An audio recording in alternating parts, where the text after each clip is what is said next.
নিৰ্বাচনী আচৰণ বিধি উলংঘা কৰিলে নেকি বদৰুদ্দিন আজমলে আমি আপোনালোকক জনাইছো নিৰ্বাচনী আচৰণ বিধি এতিয়া উলংঘা কৰিলে নেকি বদৰুদ্দিন আজমলে কিয়নো এই দৃশ্য চোৱাৰ পিছতে এতিয়া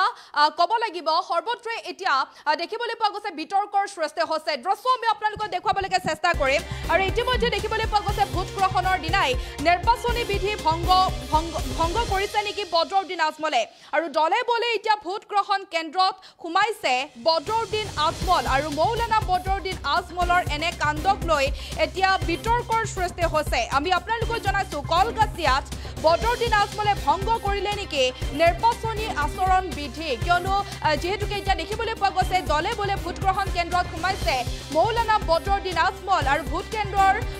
গ্ৰহণ কেন্দ্ৰৰ ভিতৰত ভোটাৰসকলৰ সৈতে কথাও পাতিছে বদৰুদ্দিন আজমলে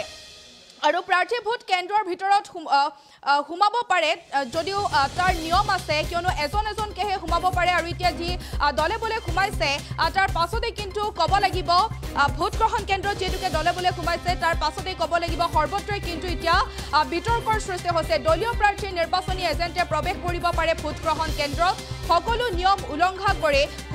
ভোট গ্ৰহণ কেন্দ্ৰত দলে বলে সোমাইছে নেকি বদৰুদ্দিন আজমলে এনেধৰণে এতিয়া প্ৰশ্নৰ উত্থাপন হৈছে সৰ্বত্ৰে আৰু ভোট গ্ৰহণৰ দিনাই নিৰ্বাচনী আচৰণ বিধি উলংঘা কৰিলে নেকি বদৰুদ্দিন আজমলে কিয়নো যি আচলতে দেখিবলৈ পোৱা গৈছে ভোট গ্ৰহণ কেন্দ্ৰত সোমাইছে মৌলানা বদৰুদ্দিন আজমল আৰু দলে বলে সোমাইছে যি আৰু তাক লৈ কিন্তু এনে কৰ্মকাণ্ডক লৈ এতিয়া বিতৰ্কৰ সৃষ্টি হৈছে আৰু এই মুহূৰ্তত ক'ব লাগিব আমাৰ সতীৰ্থ সাংবাদিক সুনীল পেগু উপস্থিত আছে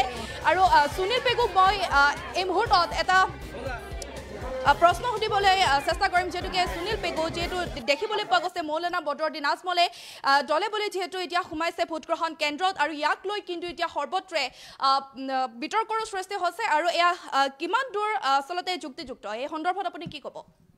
হয় নিৰ্বাচন আয়োগৰ যিসমূহ নীতি বা যি ধাৰা আছে সেই যদি আইনী প্ৰক্ৰিয়ালৈ যোৱা যায় তেতিয়াহ'লে স্পষ্টকৈ উল্লেখ আছে 1961ৰ যিখন আইন সংশোধনী আইন জনপ্ৰতিনিধি আইন সেই আইনখনলৈ যদি যোৱা যায় 1 নম্বৰ ধাৰাটোতে স্পষ্টকৈ লিখা আছে যে যদিহে ভোট কেন্দ্ৰত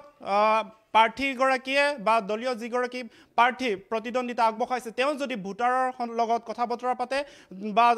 ভোট দিবলৈ যিসমূহ লাইন আছে সেইসমূহৰ যদি ভোটাৰৰ মাজত কথা বতৰা হয় বা ভোটাৰৰ লগত কথা বতৰা হয় সেয়া এক প্ৰকাৰ ভোট ৰিগিঙৰ দৰে এক ঘটনা বুলি উল্লেখ কৰিছে 1961ৰ যিখন ধাৰা বা যিখন আইন সেই আইনৰ 1 নম্বৰ ধাৰাটোত তাৰ পাছত দ্বিতীয় কথাটো হ'ল এজন জনপ্ৰতিনিধি বা নিৰ্বাচিত এগৰাকী প্ৰতিদ্বন্দ্বিতা আগবঢ়োৱা প্ৰাৰ্থীগৰাকীয়ে কেনেকৈ এইদৰে প্ৰৱেশ কৰিবলৈ পালে তাৰ ক্ষেত্ৰত পুলিং প্ৰিজাইডিং বিষয়াৰ সম্পূৰ্ণ অথৰিটি আছে দায়িত্ব আছে তেওঁ নিৰ্বাচনৰ পৰিপ্ৰেক্ষিতত পুলিং বা প্ৰিজাইডিং বিষয়াসকল সৰ্বেসৰ্বা বুলি কোৱা হয় তাত কোনো ৰাষ্ট্ৰপতিৰ অৰ্ডাৰ মনা নহয় কিন্তু নিকা আৰু স্বচ্ছৰভাৱে যি ধৰণে নিৰ্বাচনৰ কথা উল্লেখ কৰা হৈছে কিন্তু দেখিব পোৱা গ'ল তাৰ সম্পূৰ্ণ বিপৰীত ছবি এয়া চাওক দলে বলে সোমাই আহিল ভোট কেন্দ্ৰলৈ আৰু ভোট কেন্দ্ৰত এইদৰে AIUDFৰ নেতা বদৰুদ্দিন আজমল লগত আছে কেইবাগৰাকীও AIUDFৰ শীৰ্ষ নেতা লগতে এনেদৰে ভোটাৰসকলৰ লগত কথা বতৰা দৃশ্য দেখিবলৈ পোৱা গ'ল এয়া কিমান যুক্তিযুক্ততা আছে সেয়া পৰৱৰ্তী সময়ত লক্ষণীয় হ'ব নিৰ্বাচন আয়োগে কি ব্যৱস্থা গ্ৰহণ কৰিব সেয়া লক্ষণীয় হ'ব কিন্তু 1961 চনৰ যিখন আইন আছিলে 1 নম্বৰ ধাৰাৰ যি আইন আছিলে সেই আইনত স্পষ্টকৈ লিখা আছে কোনো ধৰণৰ আচৰণ বিধি ভংগ কৰিব নোৱাৰিব কিন্তু নিৰ্বাচন আয়োগৰ যি স্থিতি তাক লৈ এটা সন্দেহৰ প্ৰশ্ন উত্থাপন হৈছে আমি জনাইছো সেয়া কলকাছিয়াৰ দৃশ্য কলকাছিয়া এটা ভোট কেন্দ্ৰত যেতিয়া মৌলানা বদৰুদ্দিন আজমল উপস্থিত হৈছিল তেতিয়া এইদৰে ভোটাৰসকলৰ লগত কথা বতৰা পতা দেখা গ'ল আৰু ভোট কেন্দ্ৰত কিন্তু যেতিয়া ভোট দিবলৈ যায় তেতিয়া অকলশৰে সোমাব লাগে ভোট কেন্দ্ৰলৈ কিন্তু বিপৰীতে দলে বলে সোমাই আহিল আৰু এয়া যেন নিৰ্বাচন আচৰণ বিধি উলংঘা কৰা হৈছে নেকি তাক লৈ প্ৰশ্ন উত্থাপন কৰা হৈছে আৰু এই সমগ্ৰ দৃশ্য দেখাৰ পাছত নিৰ্বাচন আয়োগে কি ব্যৱস্থা গ্ৰহণ কৰিব সেয়া লক্ষণীয় হ'ব আটাইতকৈ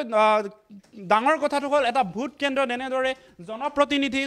সোমাই যোৱাটো কিমান যুক্তিযুক্ততা আছে আৰু এই সন্দৰ্ভত সাংবাদিকে প্ৰশ্ন কৰিছিলে কি মন্তব্য প্ৰদান কৰিছিলে বদৰুদ্দিন আজমলে কি মন্তব্য কৰিছিলে সেয়া শুনাই ল'ব বিচাৰিছোঁ बहुत ভাল লাগি আছে একদম মজা আহি আছে একদম ৰসগোল্লা নিচিনা লাগি আছে সমষ্টিবাসী কি ক'ব এই মুহূৰ্তত খালি চব ওলাই আহক কোনো এজন মানুহ ঘৰত থাকিব নালাগে এইটো আমাৰ গণতন্ত্ৰৰ অধিকাৰ আহি অধিকাৰ সাব্যস্ত কৰিব লাগে বেমাৰ হোক যি হোক ঠেলাত হোক হুইল চেয়াৰ হোক যে লাইনে হোক গৰ্দনত উঠাই হোক লৈ আহিব লাগে এটা ভোটে এইফালে সেইফালে হোৱাৰ চান্স আছে